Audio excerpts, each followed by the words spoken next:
أعوذ بالله من الشيطان الرجيم. بسم الله الرحمن الرحيم.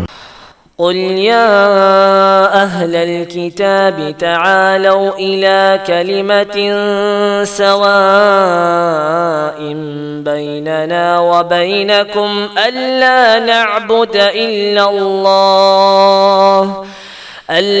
نعبد إلا الله ولا نشرك به شيئا ولا يتخذ بعضنا بعضا أربابا من دون الله فإن تولوا فقولوا اشهدوا بأننا مسلمون.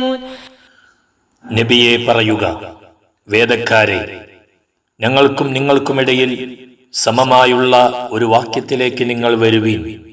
അതായത്, അല്ലാഹുവെയല്ലാതെ നാം ആരാധിക്കാതിരിക്കുകയും അവനോട് യാതൊന്നിനെയും പങ്കുചേർക്കാതിരിക്കുകയും നമ്മളിൽ ചിലരെ അല്ലാഹുവിന് പുറമെ രക്ഷിതാക്കളാക്കാതിരിക്കുകയും ചെയ്യുക എന്ന തത്വത്തിലേക്ക്. എന്നിട്ട് അവർ പിന്തിരിഞ്ഞു കളയുന്ന പക്ഷം നിങ്ങൾ പറയുക, ഞങ്ങൾ അല്ലാഹുവിന് കീഴ്പ്പെട്ടവരാണ് എന്നതിന് നിങ്ങൾ സാക്ഷ്യം വഹിച്ചു കൊള്ളുക.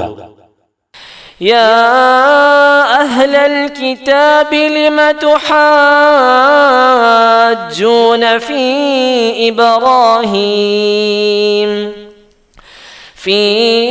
إبراهيم وما أنزلت التوراة والإنجيل إلا من بعده أفلا تعقلون.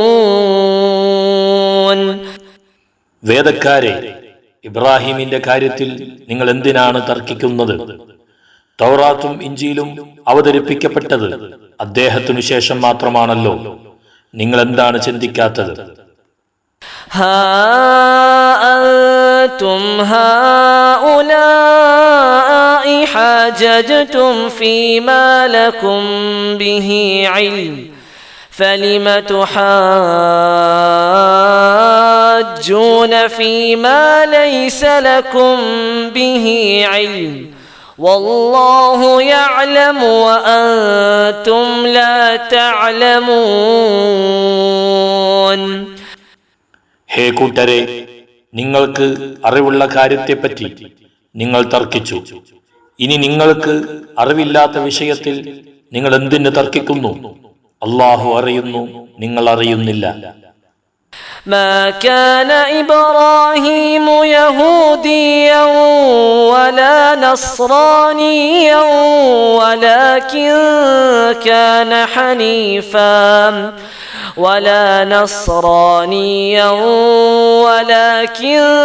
كان حنيفا مسلما وما كان من المشركين. ഇബ്രാഹിം യഹൂദനോ ക്രിസ്ത്യനോ ആയിരുന്നില്ല. എന്നാൽ അദ്ദേഹം ശുദ്ധ മനസ്ഥിതിക്കാരനും അല്ലാഹുവിന് കീഴ്പ്പെട്ടവനും ആയിരുന്നു. അദ്ദേഹം ബഹുദൈവാരാധകരിൽപ്പെട്ടവനായിരുന്നിട്ടുമില്ല.